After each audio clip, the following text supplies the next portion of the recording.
Hello, good evening, and welcome to Eye on Port here on Metropolitan Television. Eye on Port is proudly brought to you by Maritime Authority. Tonight we are streaming live on our social media pages. On Facebook we are live at Ghana Ports and Harbours Authority. Ghana Ports and Harbours Authority. Still on Facebook we are live at Port of Tema. And on YouTube we are streaming live at Eye on Port Ghana. Eye on Port Ghana.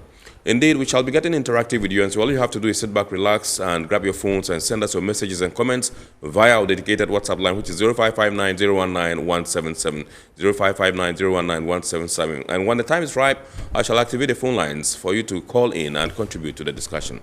My name is Kennedy Mona. Please, we are going for a quick break. When we return, we'll continue the show. Stay with us. Ohima, we are taking number first. By you. You have to say take the number, give me. Guys, no, I'm tired. I'll go on a date with whoever gets here first. Princess, really? Okay, I come.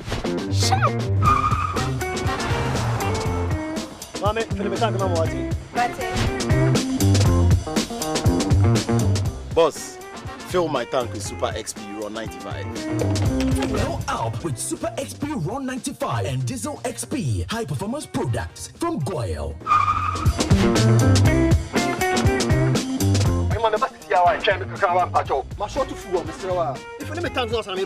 Sorry, Tony got here first, so I'm stepping with him. Oh, cut him. Hey, go for mommy. Choose Super XP Raw 95 and Diesel XP for an energizing driving experience. Always go for Goil Super XP Raw 95. Goil, good energy. Goil is good energy. Electricity, pay your taxes. Yeah, our taxes, our future.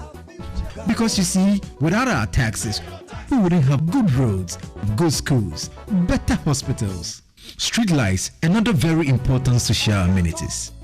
When we pay our taxes, we give our children free and quality education. Talga, my money too small. Why should I pay my tax? Look, small. Salifo, it doesn't matter how small or big your business or income is. You still have to pay your taxes. The little taxes from each and every one of us, when put together, could give your community clean water. Or that deprived school with tables and chairs. Please pay your taxes. It is your responsibility. It is your civic duty. It is the law. Impressive factory.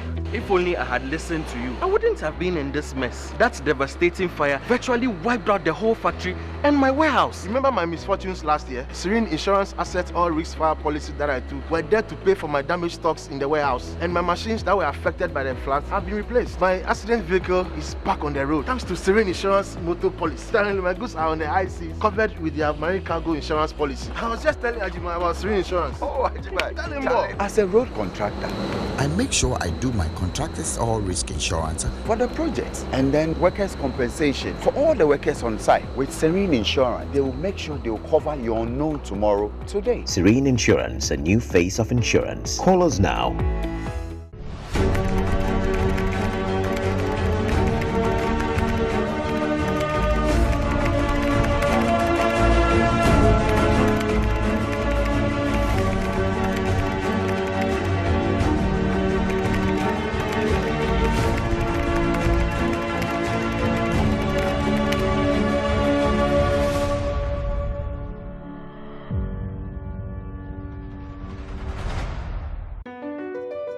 MPS Terminal 3 is Africa's new state-of-the-art container terminal at Tema Port.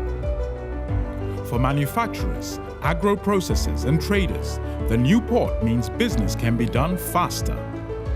This infrastructure boost will improve Ghana's port handling capacity, connect more trading routes, and oil the engine of growth for the economy, creating greater opportunities across all sectors as Africa's markets merge and become the largest trading bloc globally. MPS, we connect, you thrive. Business and life can be like the sea sometimes. Sometimes serene, sometimes calm, sometimes turbulent, and at times it brings the unexpected.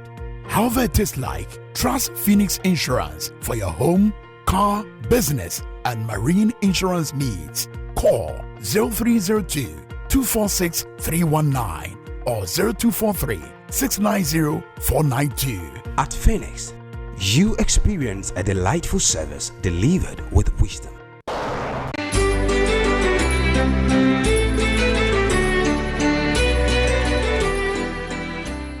Once again, the Almighty God has brought us to another successful year end 2023. Thank God He's brought us this far. We are grateful that the year is ending and we are going to go into another new year. It's been a challenging 2023, but of course it started slow. We all prayed and trusted God. Our government worked hard to ensure the economy remains resilient. We've seen improvements down the year, and I think that we are ending the year with at least some amount of traffic, though it will not be hitting exactly the records we have set for ourselves. But we thank God. We have every reason to be grateful to the Almighty God. We are looking forward to 2024 with better hopes, expecting the economy to pick up, for trade to grow through our ports. Ghana, I want to use this opportunity to express my sincere gratitude on behalf of the board and management to all staff of Ghana Ports and Harbours Authority for your hard work that has resulted in the progress we've made so far. Of course, all the major trading organizations, public, private, and partners, we are very grateful. We are looking forward to going to next year more prosperous than this year. And we can't do that without forgetting God, our Creator. So let's continue to thank Him and trust Him and pray that He'll give us a 2024 full of prosperity, full of good health, full of happiness and progress down into the end of 20. So that next year, 2024, by this time, we'll have good reason to be saying thank you to Him again and looking forward to a better future. Merry Christmas and a very, very, very, very prosperous New Year. We won't go till we get some surprise. All right, so that was a beautiful message from the Director General of the Ghana Ports and Harbours Authority, wishing everyone a Merry Christmas and a prosperous and happy New Year. The clients, exporters, importers, shippers, and every other stakeholder that contributes to business in the ports of Ghana. We appreciate you so much, and we are deeply grateful for the business that you give to us. All right, so we're now going to do some local stories, happenings in the ports and shipping industry in the course of the week. And indeed, in the course of the week, the Ghana Ports and Harbours Authority had cause to pay visits to Bator and Kita, all in the Volta region, to help ameliorate the plight of the affected victims of the flood. That's the Akosombo Dam spillage. Let's take a look at that story. Plus the fact that Goil, in what is dubbed December to Remember, has also rewarded some loyal customers. These stories and more. Enjoy. The Ghana Ports and Harbours Authority is the latest corporate body to come to the aid of displaced persons in the Volta region following the spillage of the Akosombo Dam. GPHA, ahead of the Christmas festivities, donated relief items totaling 300,000 Ghana cedis to the Keta and Bator traditional areas. The Port Authority donated 100 bags of rice, 50 boxes of cooking oil, and 50 cartons of mackerel to the Municipal Assembly of Keta for onward distribution to the victims in the area. I stand here on behalf of the Ghana Ports and Harbours Authority, the board, management, the Director General, and the staff to hand over these items to the Kita Municipal Assembly through the MCE and the chiefs who are also here to be able to reach out to our underprivileged brothers and sisters who have been hit by this great catastrophe. Receiving the delegation from the Port Authority, the Dufi of Keji, Togbi Joachim Akulache, expressed joy at GPH's efforts, describing the donation as timely. He revealed that the area has been heavily impacted by the floods, resulting in the closure of schools, churches, and even markets, with the attendant economic downturn. If you were here during the peak period of the flooding, notice that the level of water in the lagoon was unprecedented. So we have to find our own means to reduce the impact. So today, Ghana Ports and Harbour Authority, having listened to our call, decided to bring us some relief items. I can only thank you for this gesture, because you are the first organization to respond to a call down here. The spokesperson to the Awamefia of the Anglo State, Togbi Kumasa, as well as the Municipal Chief Executive for Keta, Emmanuel Gemega, corroborated reports that until the donation by GPHA, the area had not received any support since the incident. We as chiefs and then the MC chiefs and government have been appealing to corporate bodies and the central government for help. So you coming here is a good response to our petitions. Well-meaning Ghanaians should see the plight of us, especially when it borders on school children and women and children. We have to be seen doubling up in our efforts.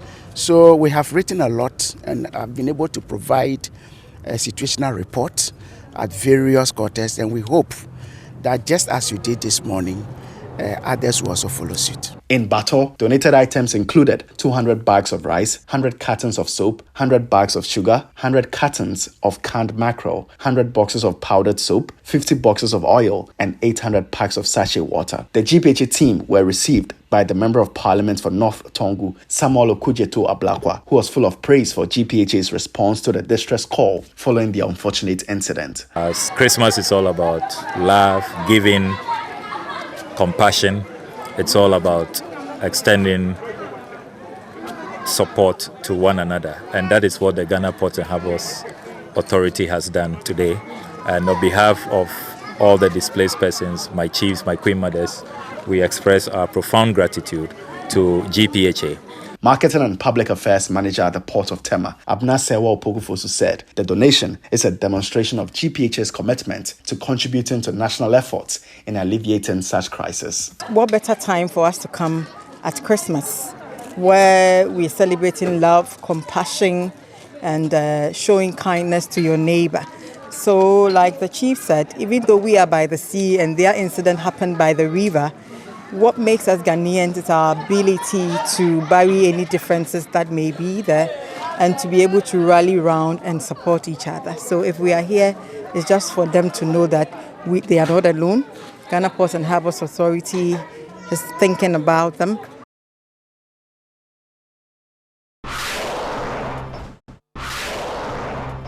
Ghana's leading oil marketing company, Goil, has rewarded loyal clients and hard-working employees at the Chiado service station with the December to Remember end-of-year promo. Winners were given various home appliances such as microwaves, kettles, blenders, digital TV sets, refrigerators, rice cookers, and Goil-branded items and hampers, among others. An astute businesswoman and entrepreneur in Chiado, Regina Owusu, went home with a brand new deep freezer for her several years of loyalty to Goil. She encouraged transport operators to patronize quality fuel from Goil. Well, on the product me fine. Me started talk where me nya problem bia wa me cars no. Enti wo mo ne me so fine. Relationship ni you good. Enti me need to say abre nyina me ne Goil be ye adwuma. Enti me koso nso ka kire me nanfofo ese obi bia enjoy ni Goil na a good products. South Zonal Manager of Goil, Helen Tremanting, said the promotion is a way of saying thank you to all customers and workers of Goil in spirit of Christmas. When you buy any quantity at the end of each month, 2 months, 3 months, or the end of the year, we put all your figures together and we give you the beautiful gift that you are seeing. So all customers, please come to Goil Station. This Christmas is for you and God. Get to any of our service stations and you'll get yourself a beautiful parcel. She further appealed to all road users to be cautious and adhere to road safety regulations during the festive season. We need you. Yes, more drive here. I'm to Mobuase.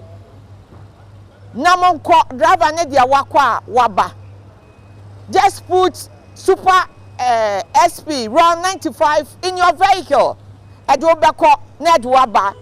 for diesel and for our lubricants, please get it. If you want your engine to last for longer, please get product from Goil.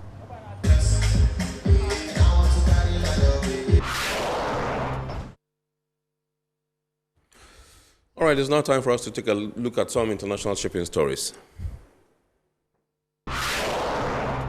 After a month of attacks by Yemen's Houthi rebels, the number of bulk ships diverting away from the Red Sea Suez Canal route is reaching epic proportions, according to freight forwarding insiders. The backbone of East-West trade is suddenly taking a backseat to the traditional route around the Cape of Good Hope, which adds 1,900 nautical miles and 10 days onto a typical Asia-North Europe container service. According to top forwarder Keenan Nagel, there are about 120 container ships totaling 700,000 TEUs taking the Cape route as of Wednesday morning. This passage is made regularly by VLCCs and Cape-sized bulkers, which cannot fit through the Suez Canal, but is almost never used by box ships with their valuable and time-sensitive cargoes. The only other time in recent shipping history when box ships made a massive U-turn towards Africa's southern tip was in 2021, when the box ship Ever Given went aground and fully blocked the Suez Canal for 5 days.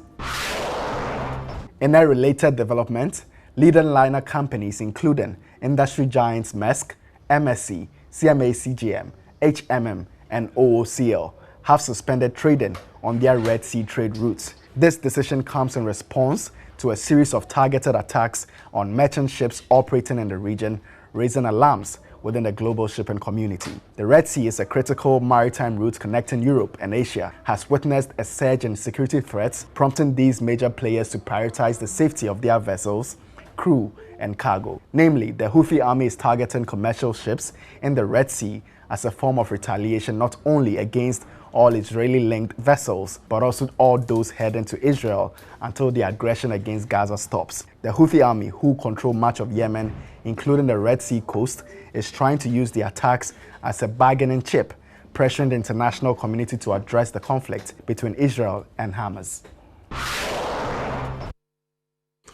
Okay, so it's now time for the word of the day, and today's word is canal. Canal.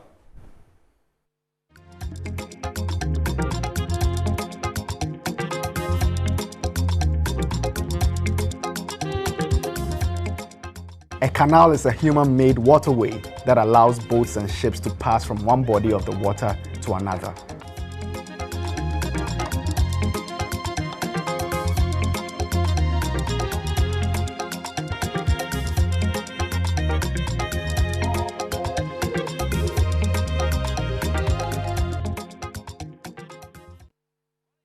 All right, so we are now going to zoom into our discussion proper tonight. And tonight, you can call this edition the Christmas edition. Tonight, we're taking a look at how to leverage on technology to enhance cargo delivery in West Africa. And we have a guest from Cars Broker in the person of Mr. Eugene Ohiming. He is the Chief Executive Officer of Cars Broker. And we'll be having this discussion with him to ensure that cargo delivery across West Africa is on point, is apt, and that we're able to do everything in our midst to maintain the lead slot as far as deliveries from our ports is concerned. So let me say a very good evening to you, sir, and welcome, Eugene. Good evening, sir. First of all, I would want you to begin by telling us what Cars Broker is. Okay, so in the simplest form, Cars Broker is just a market platform for trackers, where we serve as intermediary between freight forwarders and then truck drivers around the port. And how long have you been doing this? Oh, it's a startup, and we've been in business for over 2 years now. For over 2 years? Yes. And how has it been? So far, so good, sir. And it was rough because we started around COVID, and technology adoption around COVID was high, but it was low on the side of the drivers because, most of these drivers are, excuse my language, not educated. And it takes time for them to migrate onto this platform that we introduce. Thank you. All right. So you wouldn't have come up with this particular solution if you didn't identify any challenges in cargo delivery across West Africa. That's true. So tell us, what are the current challenges that we are grappling with in the sub-region in terms of our quest to effectively deliver cargo? Okay. So the challenges are numerous, but we'll focus on the ones which is related to technology. We are not here to talk about roads and all those ones. Right.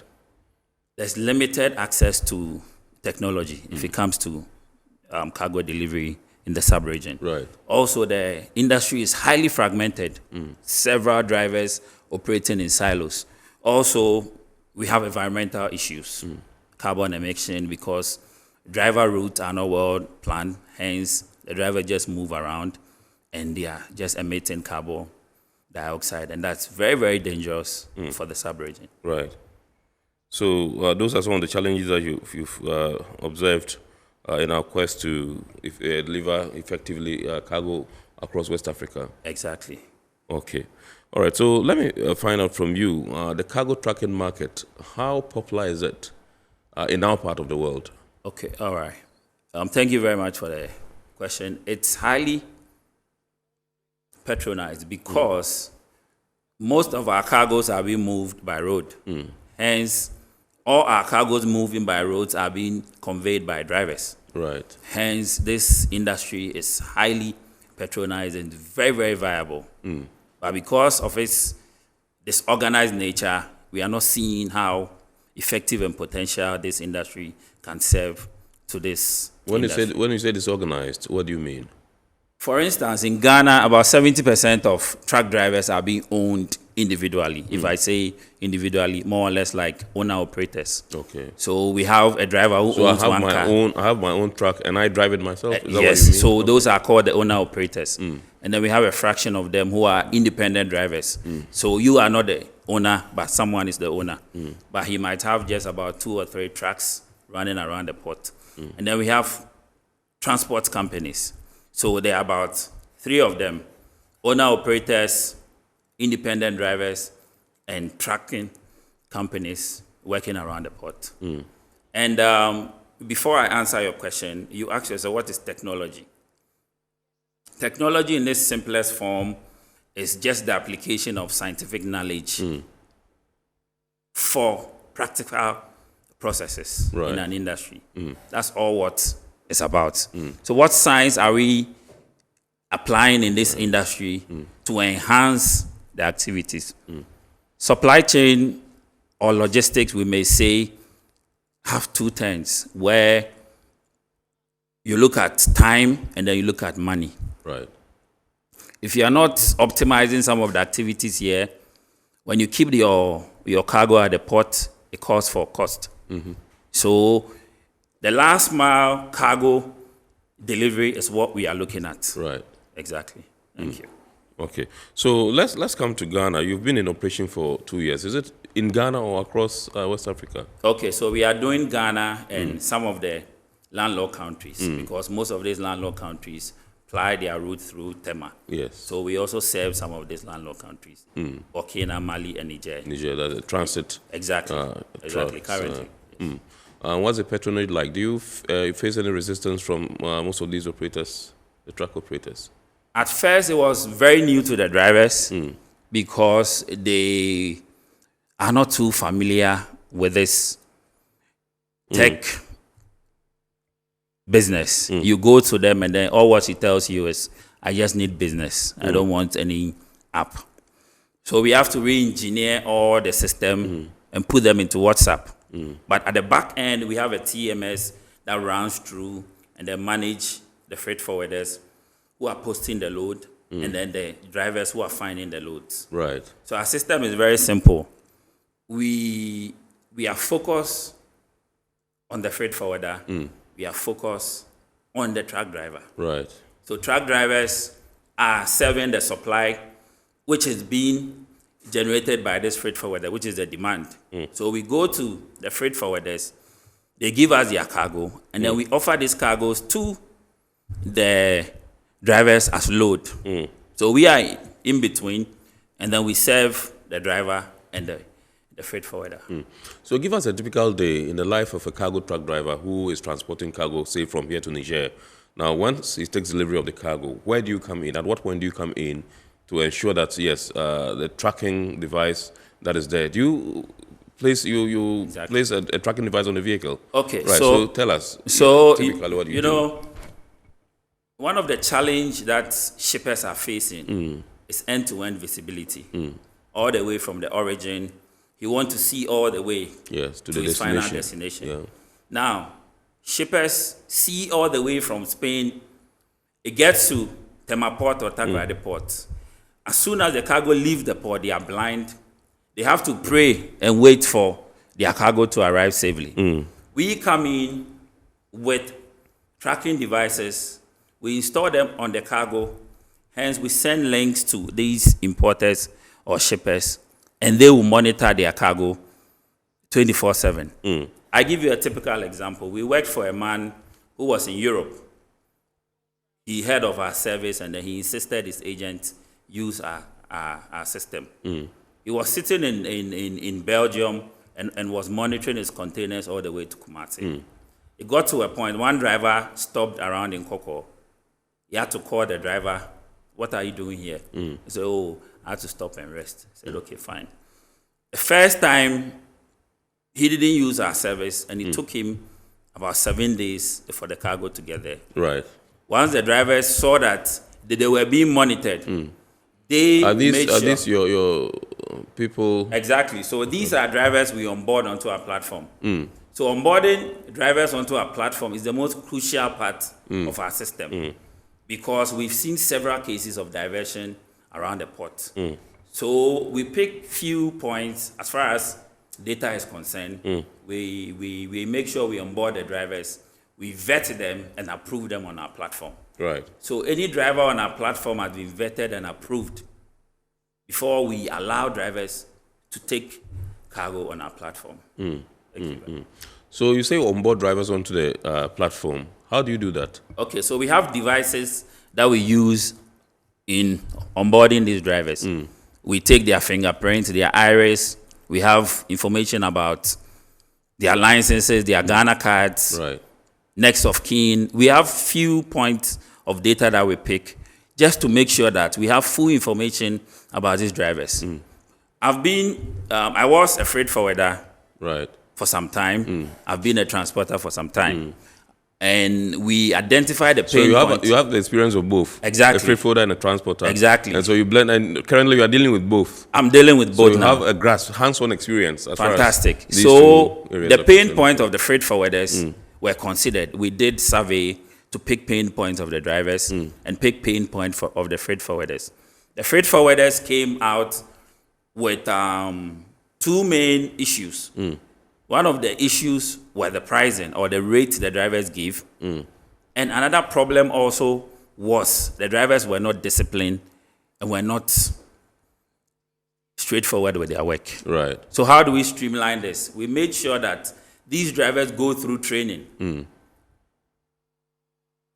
During the course of interviewing them, we educate them on few things. And once they are onboarded onto our platform, we educate them and train them on few things, on safety on the road, defensive driving. We show them. This week we were doing training on axle weight on our drivers because it's very, very important. We realized some of the drivers don't even know that when they weigh their empty trucks or the tail weights at the axle weight, it's free. They don't know. So we have to educate them and show them that go and check your tail weight so that you know your maximum weight, the cargo in which, the cargo that you are supposed to carry at the end of the day. Yeah, right. Okay, so in your initial submission, you made mention of carbon emissions and how, transporting cargo contributes significantly to this particular phenomenon. And these days, everybody is talking about going green. I mean, and that was why the whole world gathered in Dubai recently for COP28, just to see how best every country, across the world can contribute to lowering, global, gas emissions and all that, carbon dioxide emissions. Let me just find out from you. So, what would you say is the correlation between transporting cargo and carbon dioxide emissions? Thank you very much for this question. In 2019, EPA had a report where they stated that about 10 million tons of carbon emission were emitted into the country, and about 75% came out of trucks.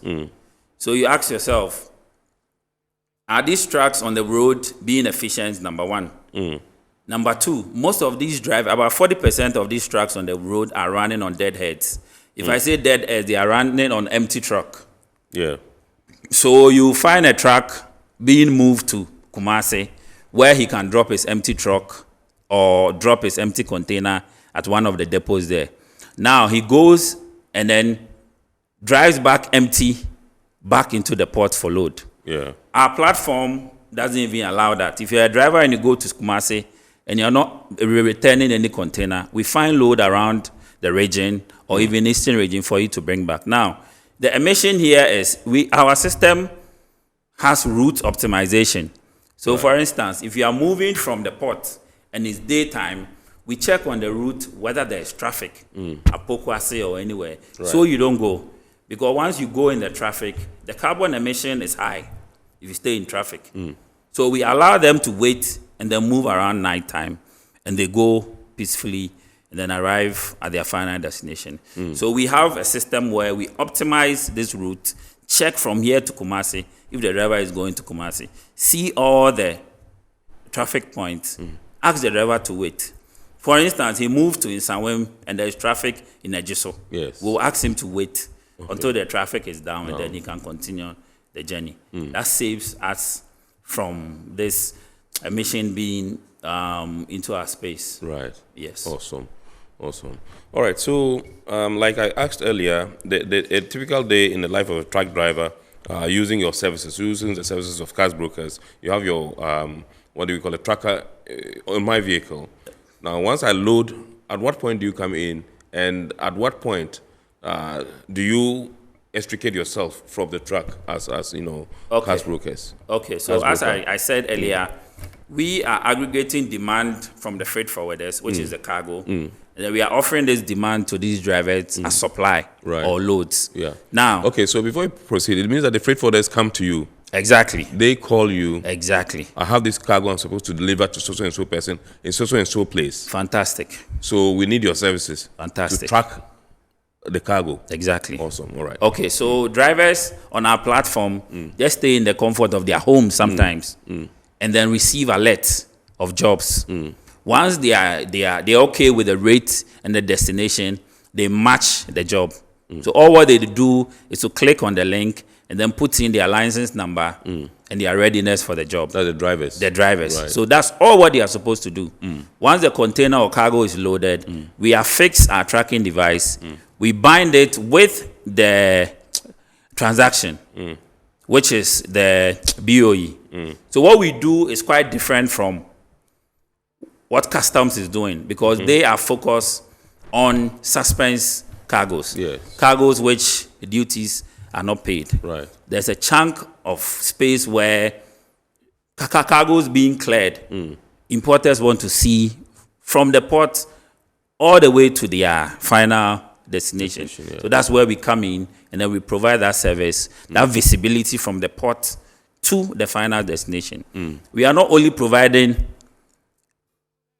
visibility for these importers, we are also providing security. The tracking device also checks tempering, checks the speed, check all this information, then gives alert, a periodic alert to the freight forwarder, and then the shipper or the importer as well. So we are in there making sure cargoes are being moved and seen from the port all the way to the final destination. Thank you. So I can sit in the comfort of my office or home and monitor my cargo all through to the final destination. Fantastic. Just on my phone. Just on your phone. It looks like it must be quite expensive. It's very cheap. We are providing service for the drivers. So we take a commission from the drivers. It is free to the freight forwarder. Now, I made mention of the transport rates. Because the industry is very, very fragmented and disorganized, you can call 5 drivers, rate to Temale, and all of them will give different rates. On our platform, it's not so. The drivers charge you different rates? Different rates. Okay. The same distance, the same fuel that will be used, but drivers are charging different rates. So you ask yourself, what's the problem? So our system has a rate estimator where a freight forwarder will come in and check his rate. And the rate that is being checked is what you are paying. We don't charge extra on the rate. The rate will be seen by the driver. So there's transparency here. So if the rate is 1 cedi, it's 1 cedi for everybody to see. Across board. Okay. But we just take a fraction of that 1 cedi from the driver because we are providing that service for the drivers. Okay. And it's very cheap. Our rates are extremely cheap cheap and competitive. Right. Because we have put in all the factors in place. And sometimes the drivers or the trucks just checking the tire pressure or making sure the tire pressure is okay will make the driver not consume more. Some of the drivers don't even know that by overloading the truck, the consumption will be high. So we make sure the right load or weight is given to the driver, hence not consuming more fuel. Right. Thank you. Right. Okay, so let's still stay with the drivers a bit. How trustworthy are these drivers? I'm not talking about diversion or anything, because you are trackers, so you track wherever they are. But in terms of their competence and professionalism, I might be able to get a license and bring it to you and say, okay, this is my license. This is my qualification as a driver, and so I can do the job. And we have categories of licenses. Exactly. And so I upload it. How are you able to test me to know that I am actually submitting a genuine license and that I'm competent and can do the job and not go and mess up somebody's truck? Because the truck is not for the driver. You have put a truck there for the driver to come and man and take to wherever he's supposed to go to. Thank you very much for the question. That's a very smart question, if I may say, because all the agents ask all these questions. Yes. Now, so we've taken into consideration the first hand training when we onboard the drivers. Yes. We'll try you to see ourselves. We don't sit in our office and onboard drivers. We go on the field. It took us 2 years to onboard almost all the drivers around the port. Yes. Because that's the most crucial part of what we are doing. One of the things we check is to make sure that the driver has some experience. The way to check with just documents by looking on the class of license the driver has. Right. If a driver has license C and is driving a truck, why would I give a load to him? Right. So just the mere fact of the driver having license F tells a story that he's been in for a time. Okay. And then we interview them and ask, how many years have you been driving? Can you give reference? Which trucks have you been driving? Your former truck owner has. So we do all this verification before we approve.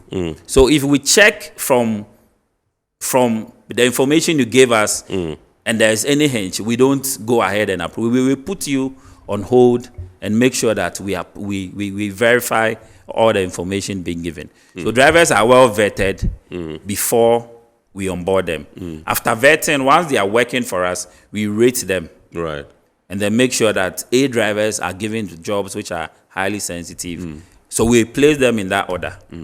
Thank you. Okay, so the driver and vehicle licensing authority is the go-to place in terms of driver certification and all that. Exactly. In your due diligence, do you collaborate with them? Do you go to them? Do you seek clearance from them and to clarify from them whether indeed what do we call it, licenses submitted are genuine?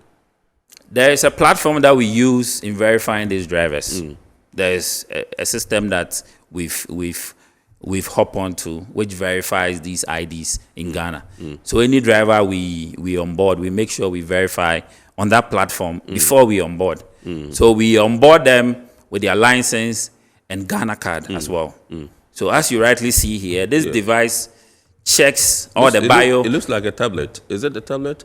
Yes, it's a tablet. Like a tablet. Okay, sure. But that is very rugged. So we pick their fingerprint, right, and then we put their Ghana card here, which has a chip in there, right, and it gives the exact information in the card to verify the one on the card. Okay. So we don't just use their license to onboard them. Right. We use Ghana card, and then we use their license to onboard. So far you've not had any challenges using them?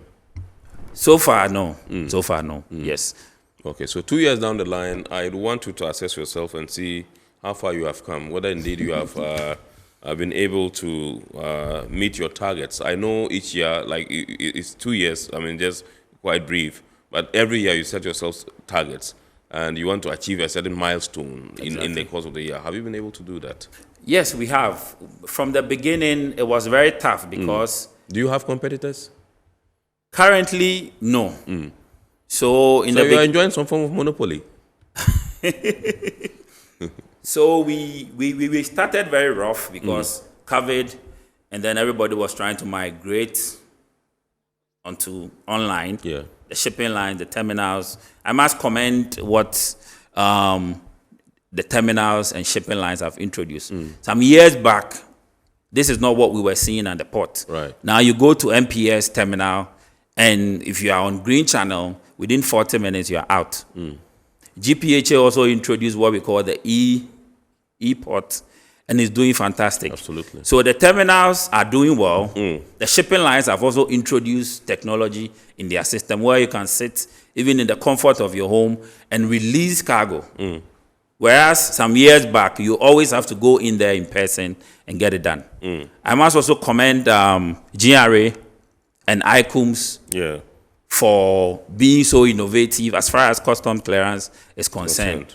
Now, as I said earlier, you go to the port, because we are running the paperless port, things are seamlessly done. Because first, you need to walk all the way to FDA, walk all the way to Standard Board, walk all the way to EPA before you can be attended to. Even IDF, you need to type it and take it to the inspection companies. Now, with the introduction of ICUMS, we don't see all these things again. Right. And that's fast-track the cargo clearance at the port. Now, so all the stakeholders have introduced tech into their system. What happens to the freight forwarder and the truck driver?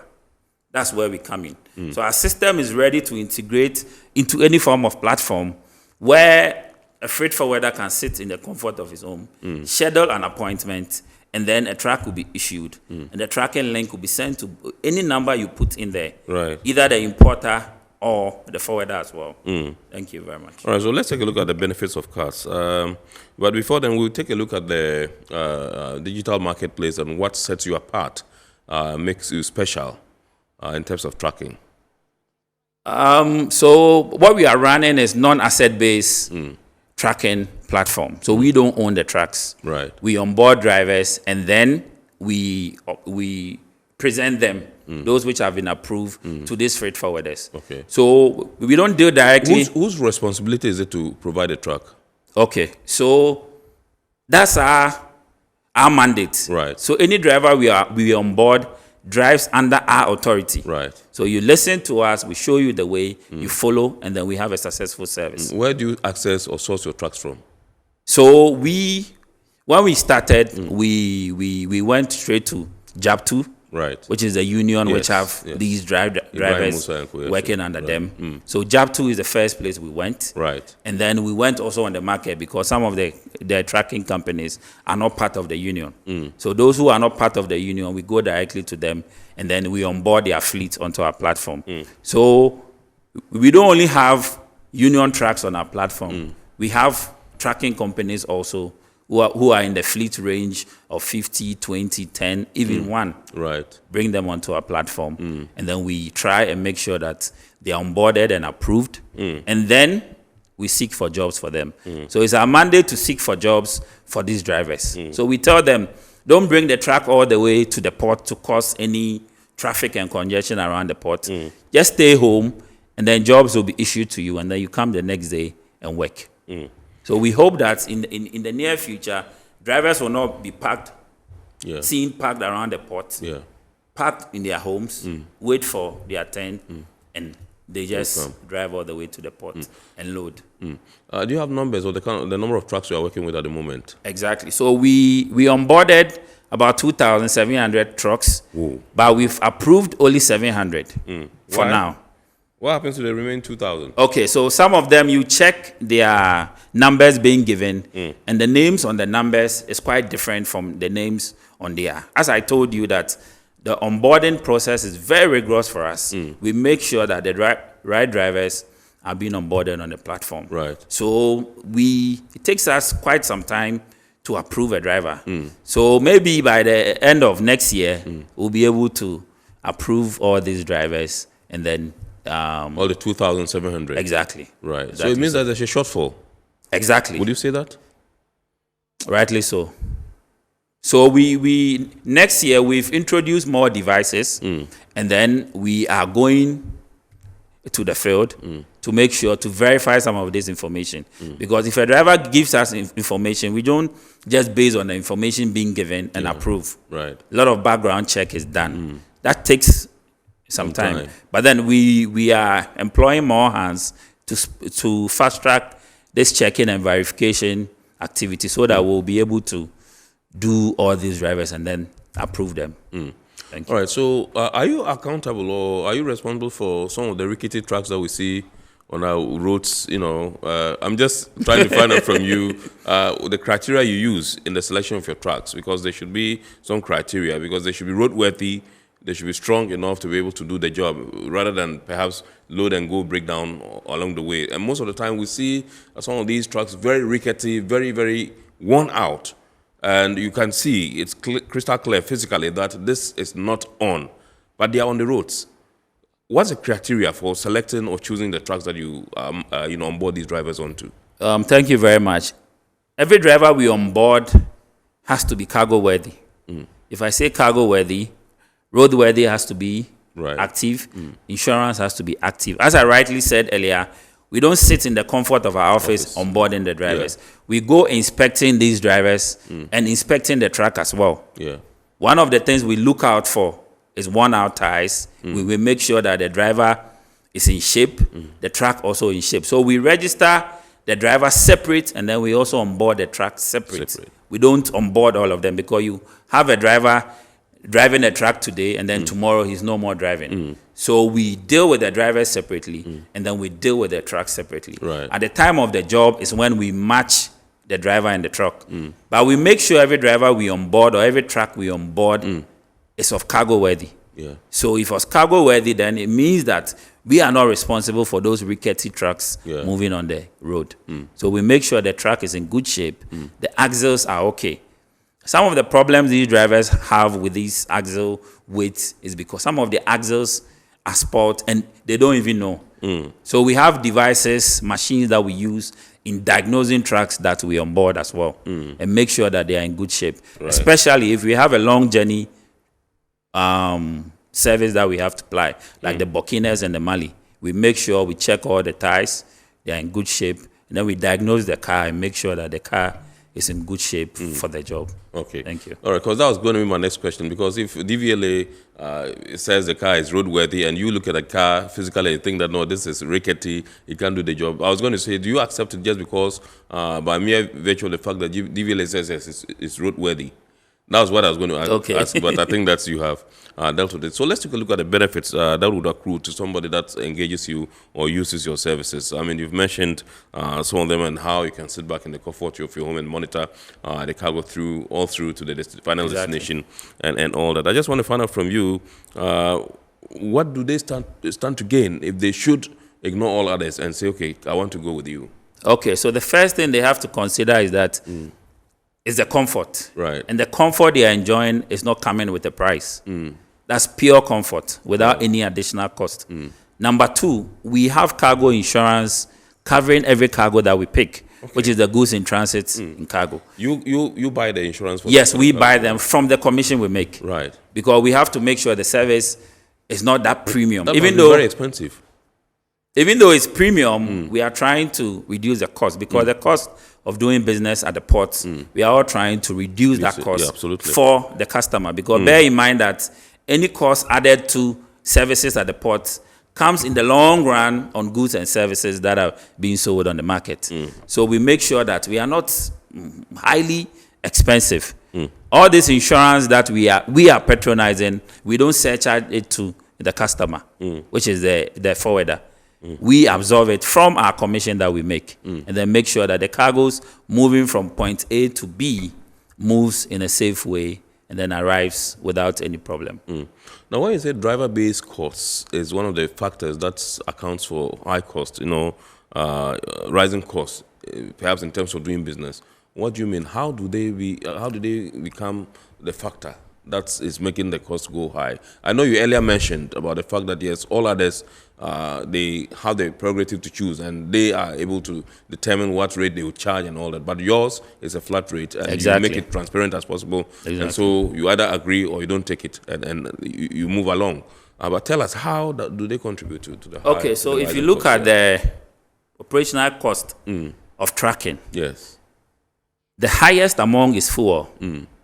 And fuel is about 34% of the operational cost, whereas in advanced countries, it's about 22%. Right. So there's a big gap. Absolutely. Now, the drivers, if your car is due for service and you're not servicing, that will consume more fuel. Absolutely. This is basic. Okay. As I told you, that technology is just scientific knowledge being applied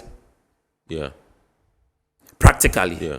So if a car is due for service and you are not servicing, that obviously will consume more fuel. Yes. Secondly, if the tires are worn out and the pressures in the tires are not the same, obviously it will consume more fuel. Right. Sometimes they even put load on the car. You have 4 or 5 spare tires which are not even in good shape on the car. The load on the car also contribute to the consumption of fuel. Yeah. So you see, when you educate them and you tell them that all this pallet you've put in on the truck, all this load, all this extra spares which you don't need that is on the car, is contributing to the high consumption of fuel to this truck. And hence, once you remove it, a typical example, the same truck, the same axle will pick a load of the same weight from Tema to Kumasi, and 2 cars, one of them will consume almost a drum, and the other will consume a drum and a half.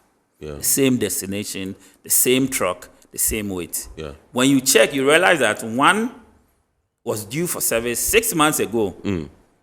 So these are driver-based problems, which is making the cost of transport very high in our market. So we check all these things and even check your service log books and make sure that these drivers are servicing their trucks rightly on time. So these driver-based problems, we are trying to reduce it, hence reduce the cost of operation at the end of the day. Finally, that will also reduce the cost or the rate that we are charging to these importers or the freight forwarders.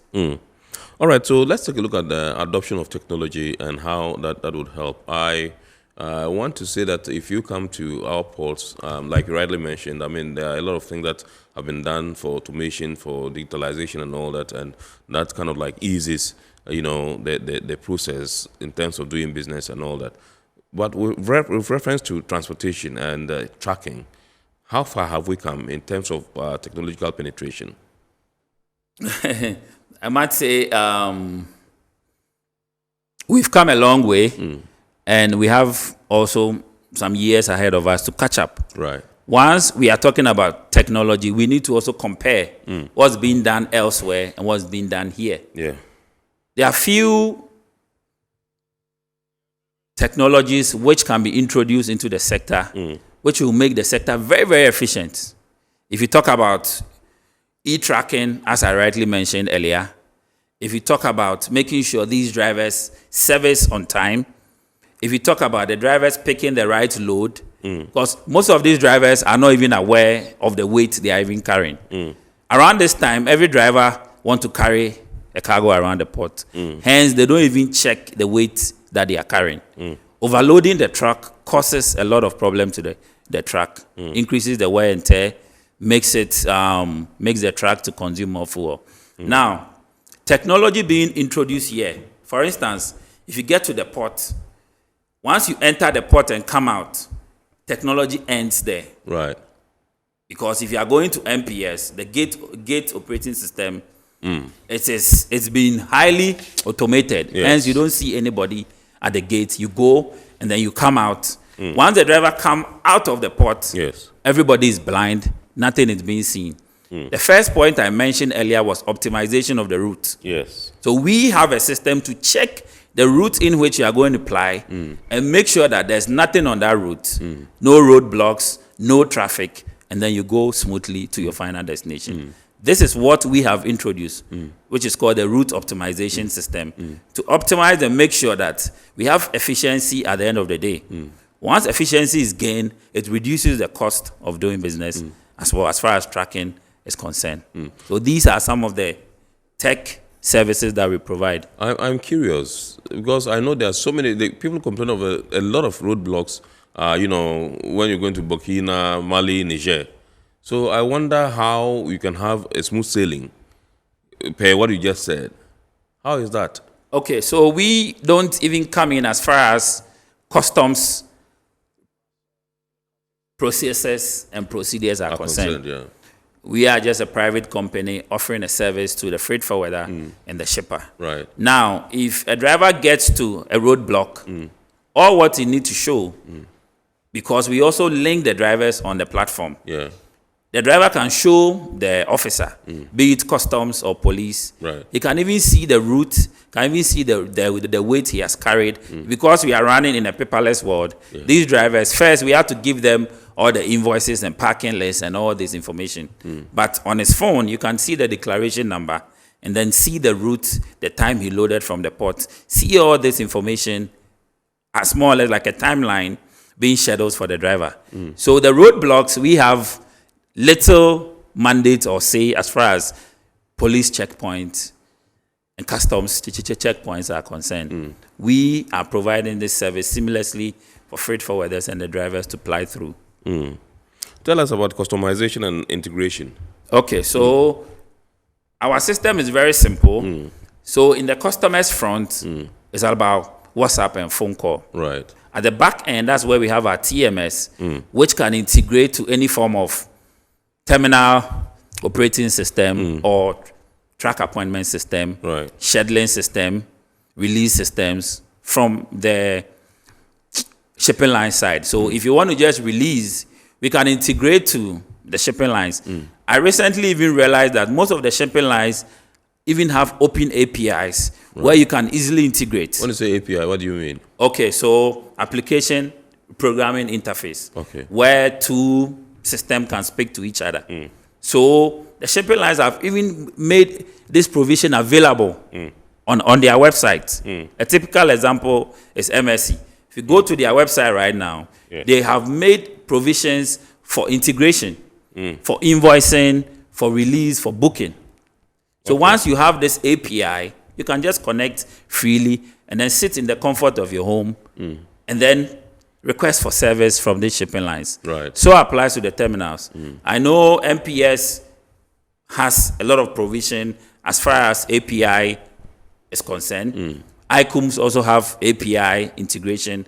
That's how come you see all the MDAs, the EPAs, the FDAs are able to connect to the platform. So we can connect to any form of platform easily and make the service readily available to our customers.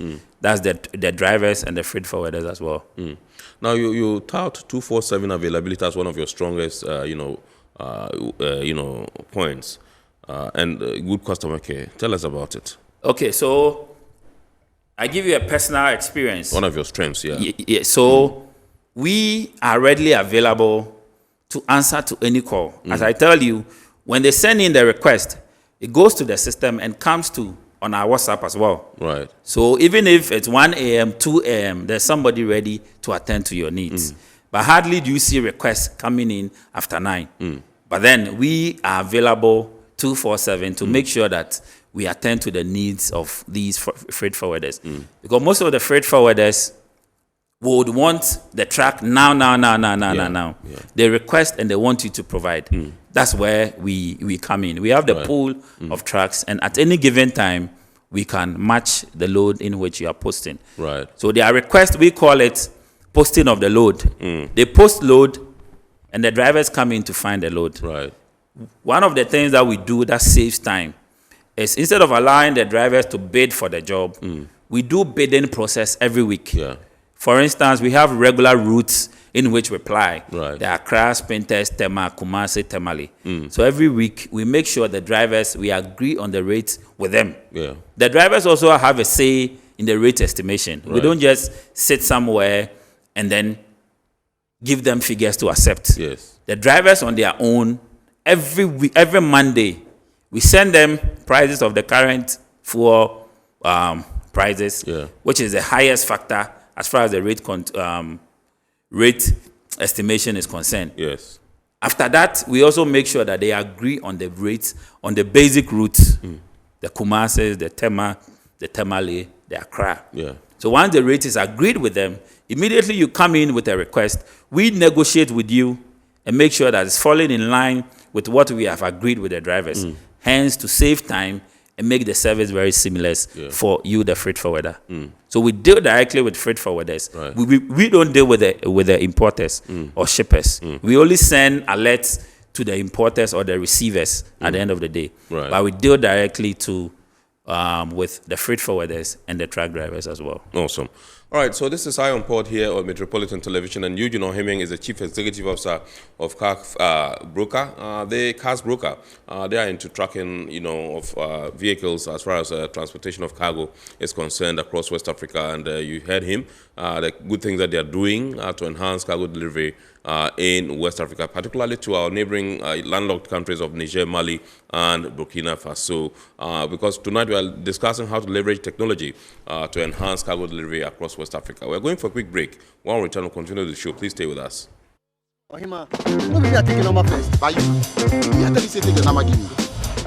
Guys, now I'm tired.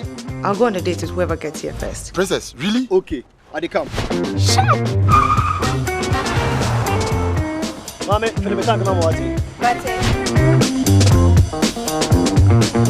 Boss, fill my tank with Super XP Ron 95.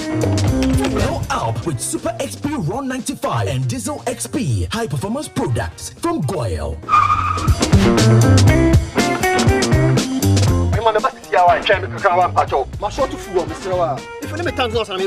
Sorry, Tony got here first, so I'm stepping with him. Oh, cut him.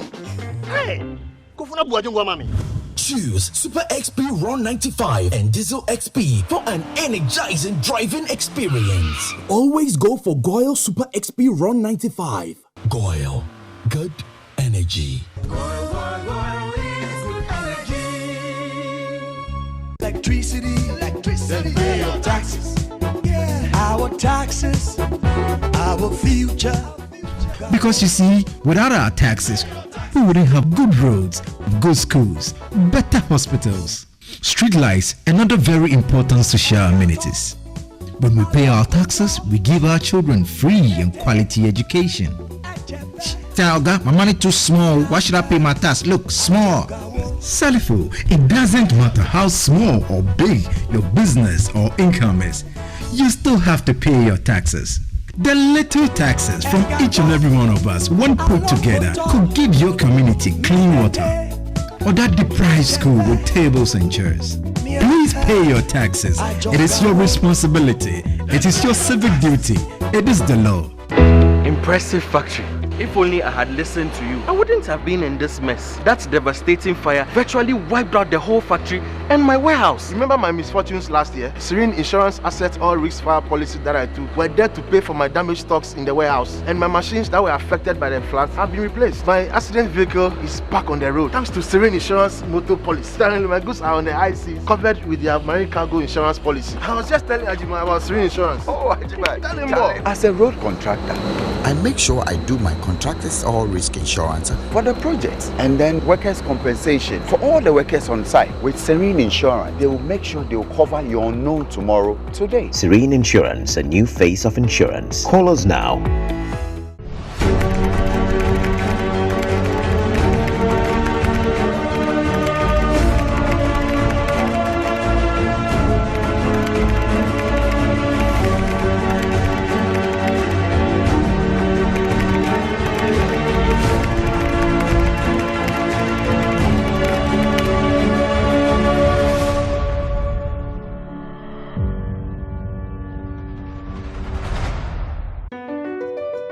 MPS Terminal 3 is Africa's new state-of-the-art container terminal at Tema Port.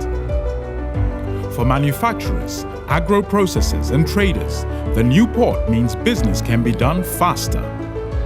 This infrastructure boost will improve Ghana's port handling capacity, connect more trading routes, and oil the engine of growth for the economy, creating greater opportunities across all sectors as Africa's markets merge and become the largest trading bloc globally. MPS, we connect, you thrive. Business and life can be like the sea sometimes. Sometimes serene, sometimes calm, sometimes turbulent, and at times it brings the unexpected. However it is like, trust Phoenix Insurance for your home, car, business, and marine insurance needs. Call 0302 246 319 or 0243 690 492. At Phoenix, You experience a delightful service delivered with wisdom.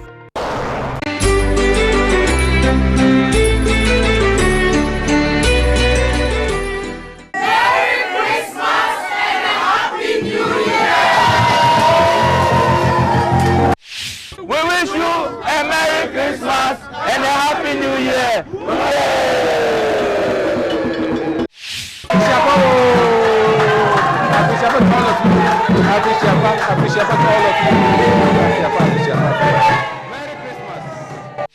Let there be light. And there was light.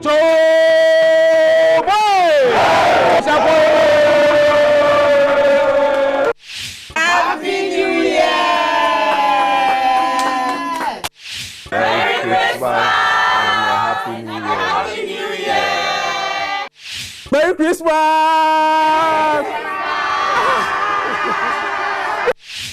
We wanna wish you a Merry Christmas. We wanna wish you a Merry Christmas from the bottom of our heart. Mama Fisiapo! Alaikum salam, ada sama ya Mama Fifa, salam alaikum. We wish you a Merry Christmas. We wish you a Merry Christmas. We wish you a Merry Christmas and a Happy New Year. Merry Christmas and Happy New Year.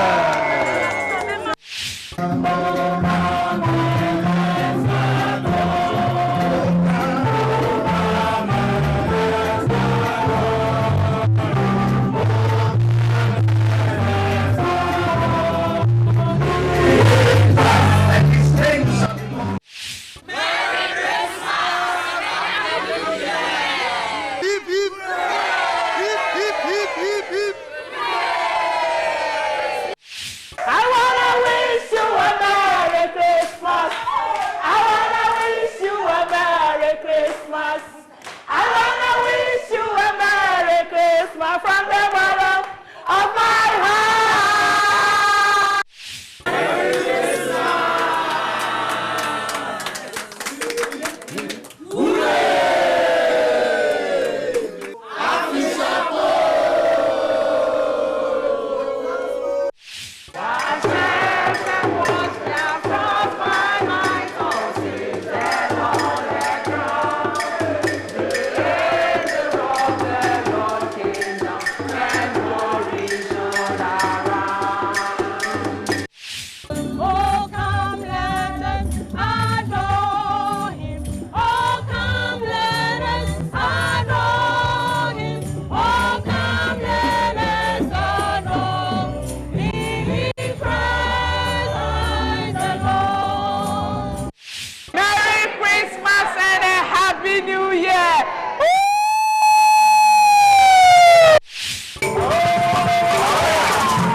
Terminal 1 and 2, the multi-purpose terminal, wishes you all a Merry Christmas and a Happy New Year!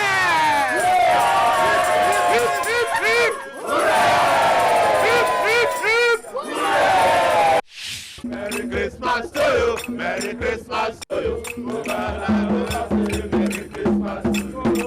Christmas to you, Merry Christmas to you. Merry Christmas to you. We won't go until we get some, so bring some out here.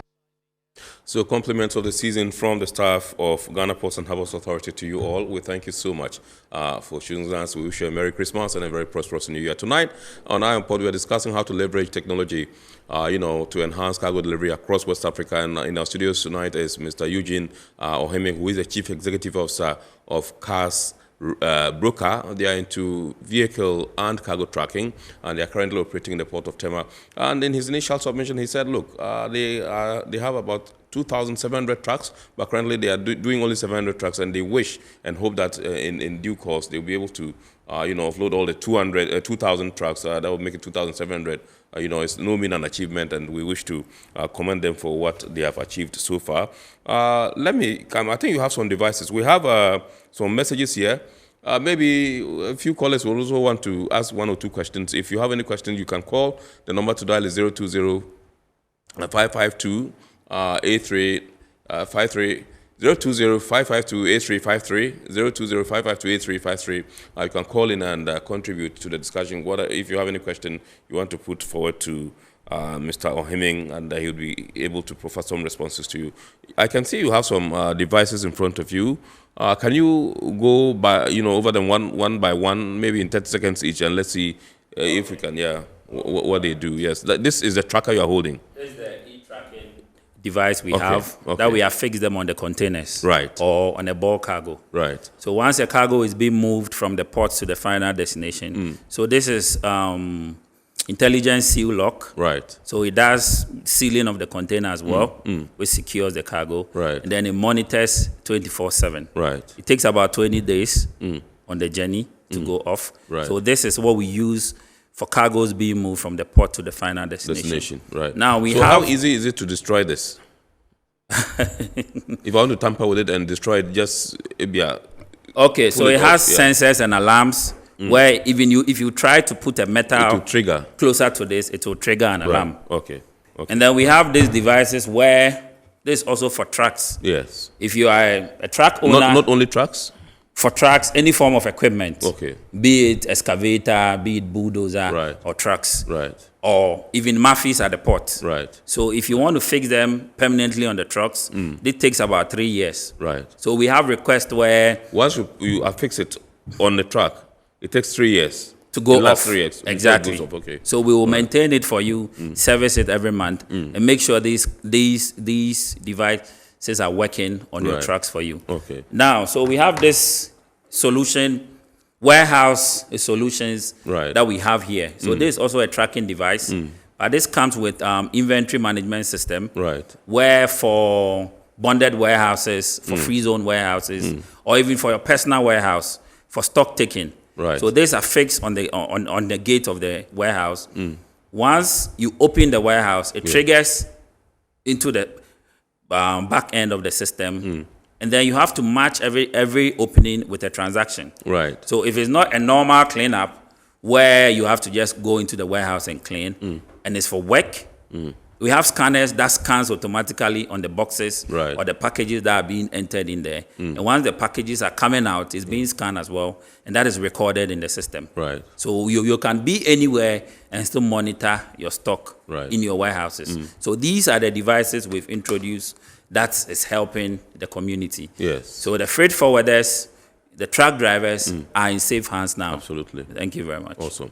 Great. Okay, so let's do some messages now, and this one comes in. It says, is there any punishment CARS has for drivers who don't comply with your business protocols and regulations? This one's coming from Joe in Tema Newtown. Okay, Joe, thank you very much. So quite recently, we had to blacklist some drivers on the platform. For instance, you give them an appointment to go and load, and they will take another appointment elsewhere. You know, we have two main places that we pick cargoes at the port. Right. We have Terminal 3, yes, and then we have Terminal 2. Yeah. Now, he will take an appointment from an agent to go and pick cargo at Terminal 2. Yeah. And then he also take an appointment at Terminal 3 at the same time. They coincide, yeah. Now, it gets to the time and you call him, he doesn't pick. So we make sure that once you are being given job, we make sure you don't pick any form of cargo at the end of the day. Sure. We had a scenario where drivers, when they were onboarded on the platform, were exhibiting that behavior. So they were picking cargoes which were being given to them at Golden Jubilee and leaving the ones at FPS for reasons known to them. Now, when it happens that way, it becomes no-show to MPS. MPS might have assigned trucks, might have assigned machines to load these drivers.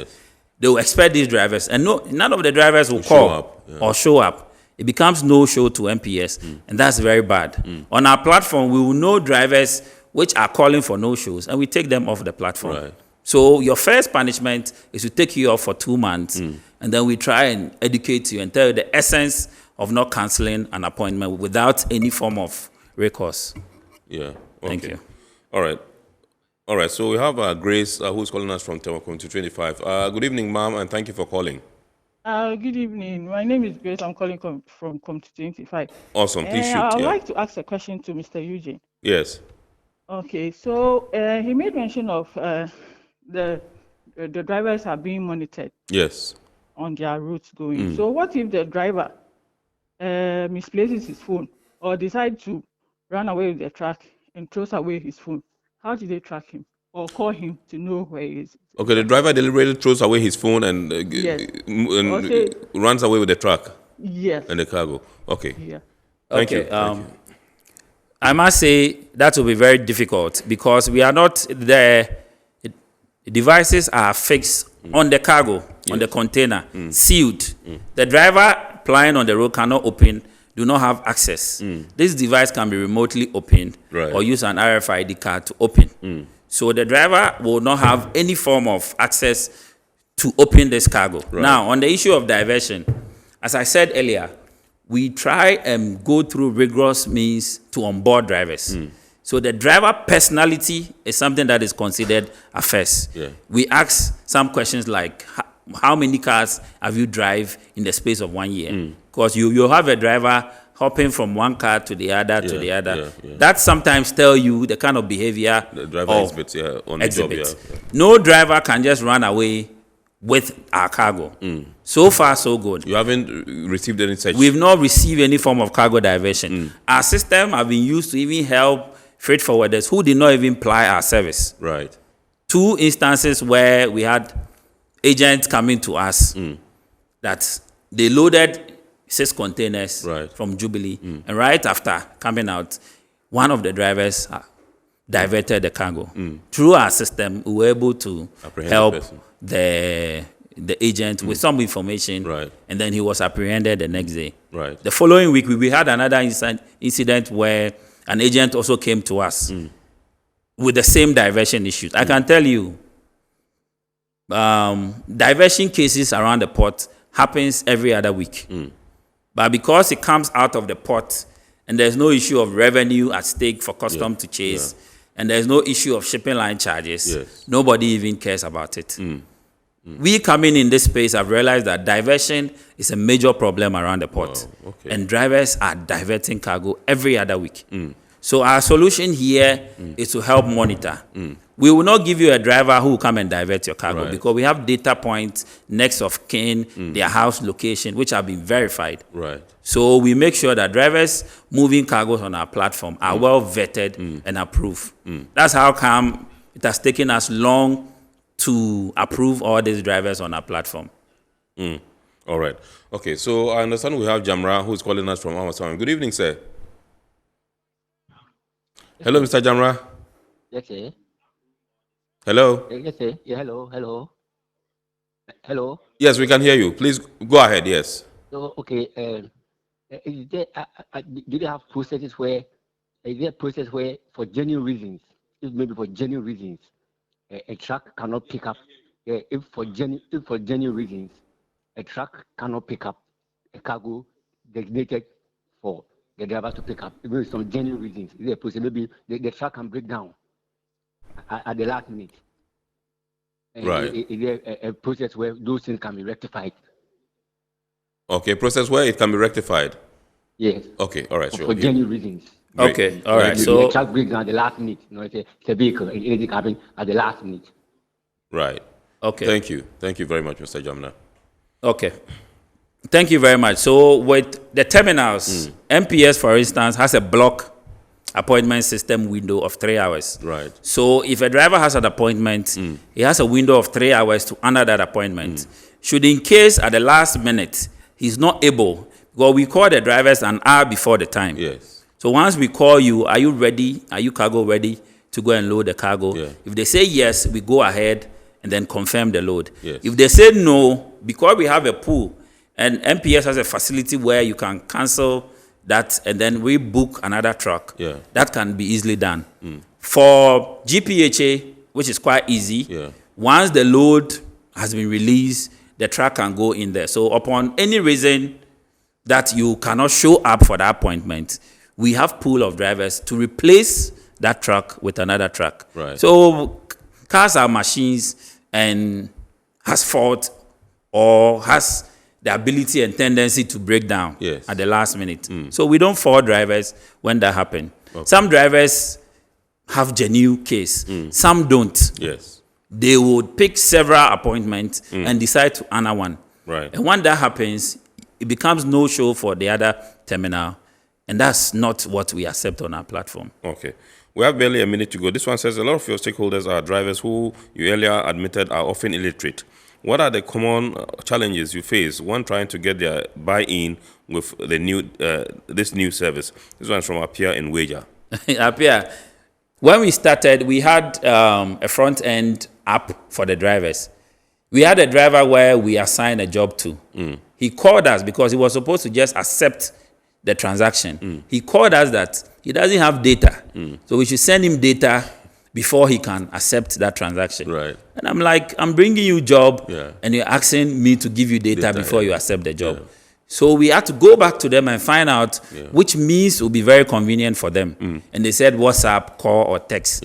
So we had to re-engineer the driver front end onto a WhatsApp platform, which all the drivers have. So in onboarding them, we check whether you are using an Android phone or you are just using a YAM.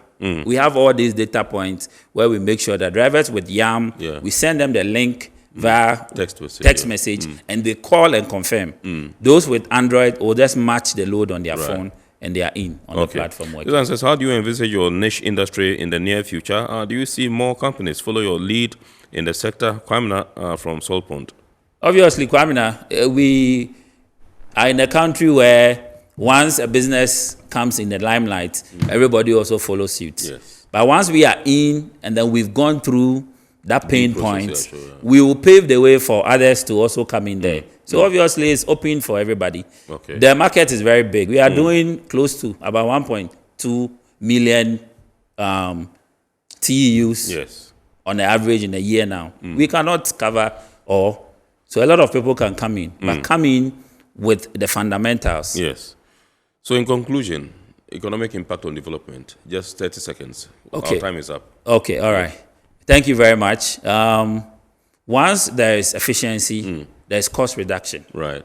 And that will affect the economy because the cost of transport in our setting here, West Africa, is 3x as compared to the advanced countries. If it's cheap, that means that the goods that are going out onto the market will be also cheaper. This helps inflation as well.